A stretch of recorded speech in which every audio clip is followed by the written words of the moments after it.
Flora Boumia est d'origine algérienne. Elle est installée en France depuis les années 70, donc il y a près de 30 ans. Flora Boumia s'occupe de la logistique des événements culturels et de tout ce qui est production cinématographique et audiovisuelle, donc en France.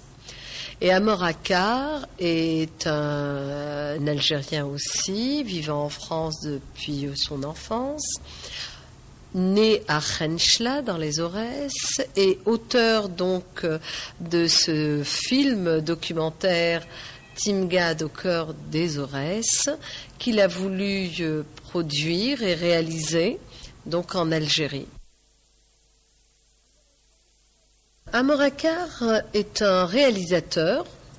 Il a déjà réalisé un long métrage, Sale temps pour un voyou, plusieurs documentaires, tout cela en France.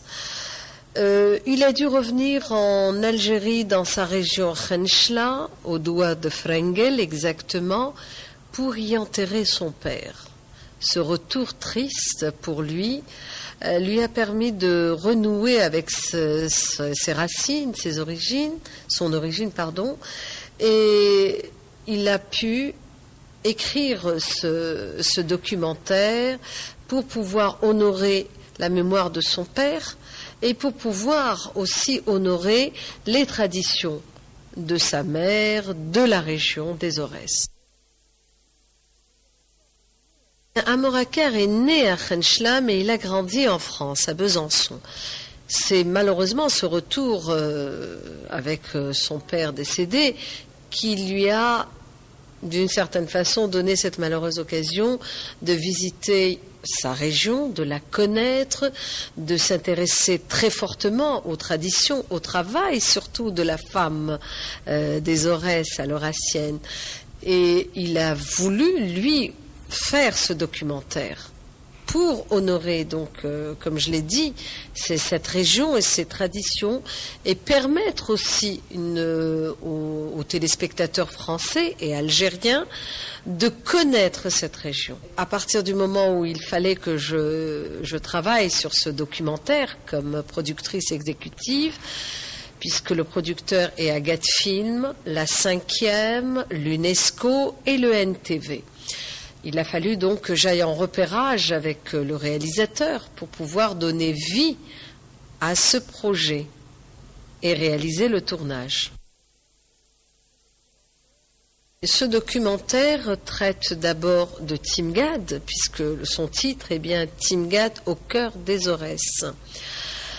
Timgad, donc cette superbe ville romaine, très importante je crois pour l'Algérie, qui fait partie du patrimoine mondial de l'UNESCO, d'où la participation de l'UNESCO à ce projet, et aussi tout ce que l'on appelle le patrimoine immatériel, à savoir les traditions des Aurès. Cette femme qui se lève le matin très très tôt, au lever du soleil, pour aller traire la vache, qui fait la galette pour le petit déjeuner, qui va ensuite travailler dans les champs, qui nettoie les tables, qui a un rôle très très important dans la vie quotidienne de la famille aurassienne. Nous avons tourné donc à Khenchela, nous avons tourné au Douar de Frengel, nous avons tourné aussi à Babar pour ces beaux tapis qui font la réputation de cette région de Babar à 30 km de Khenchela. Nous avons aussi tourné au balcon du Roufi, les gorges du Roufi, les gorges d'Al-Qantara, à Mchounesh, toutes ces belles maisons troglodytes, abandonnées aujourd'hui forcément, mais qui sont d'une beauté merveilleuse et qui intéresseront certainement beaucoup de téléspectateurs algériens et français. C'est des régions d'une très très grande beauté. Nous avons donc effectivement, par rapport au douar par exemple de Frengel, les femmes chantaient en chaoui, toutes ces belles mélodies chaoui, seront chantées enfin toutes, certaines bien sûr, seront chantées en chaoui. Il y a eu des interviews qui ont été réalisées en chaoui. Il y a eu effectivement une scène de mariage avec l'arrivée de la mariée sur un cheval. Il y a eu deux chanteurs, le groupe Ould Tamza, donc les Rahaba Ouled Tamza, pardon, qui ont chanté dans ce documentaire une chanson ou deux.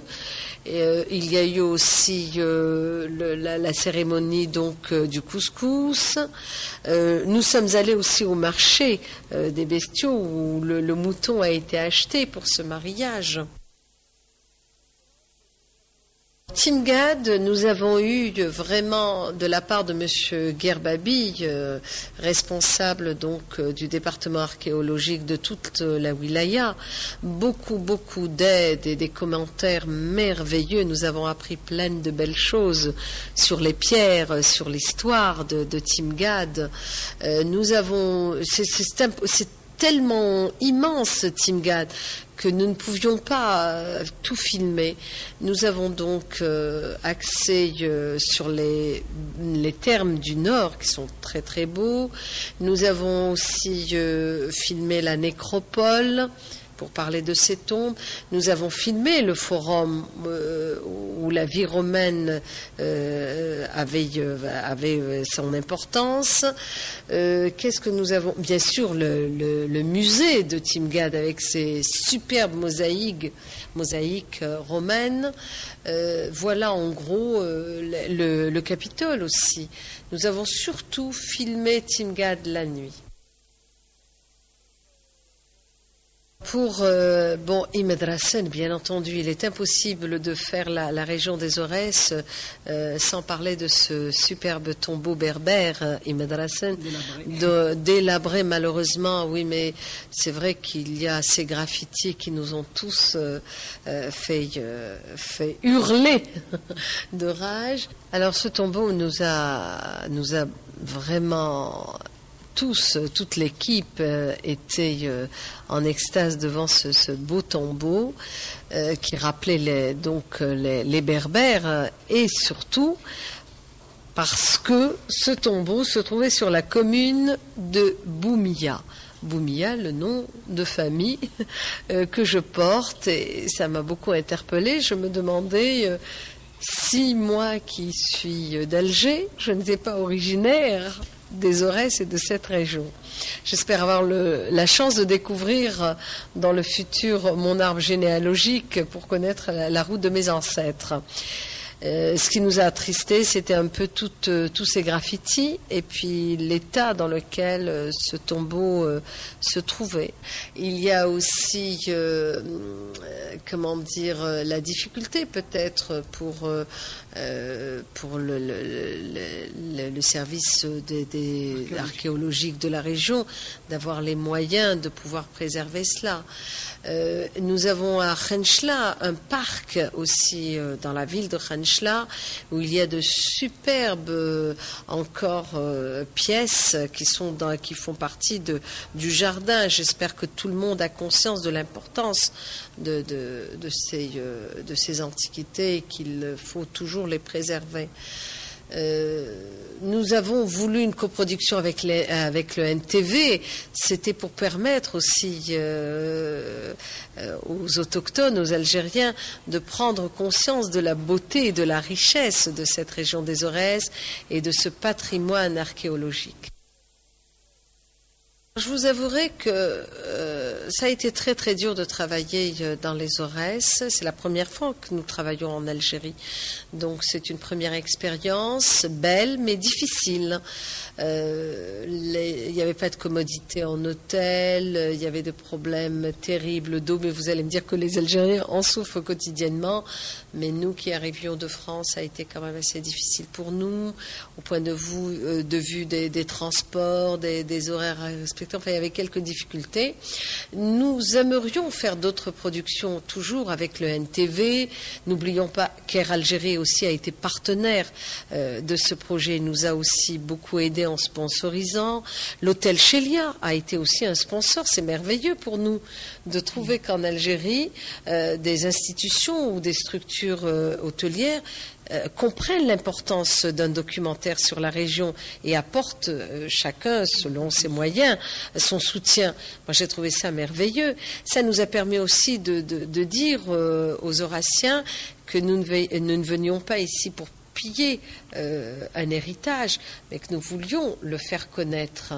Et j'espère que dans le futur, il y aura plus de facilité, de contact avec les gens.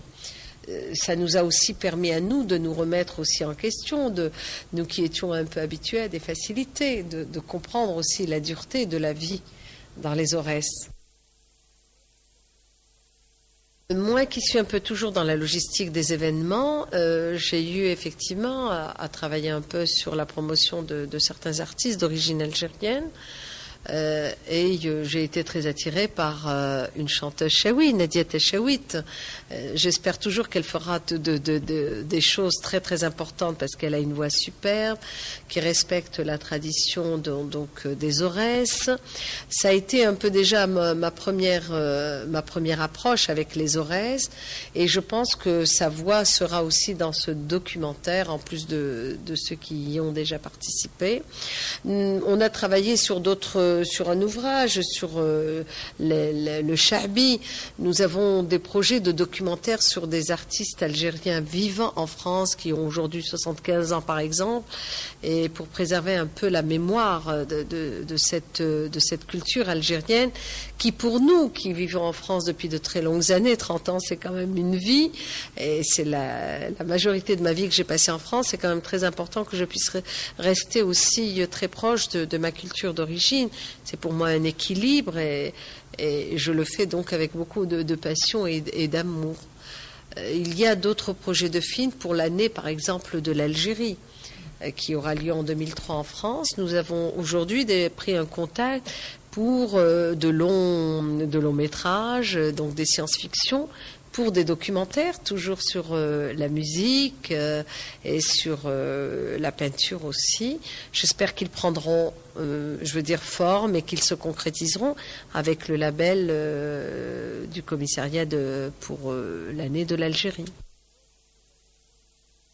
Moi qui suis une amoureuse de cette culture, ce que je souhaiterais, c'est que vraiment il y ait une place très importante qui soit donnée à la culture aujourd'hui en Algérie.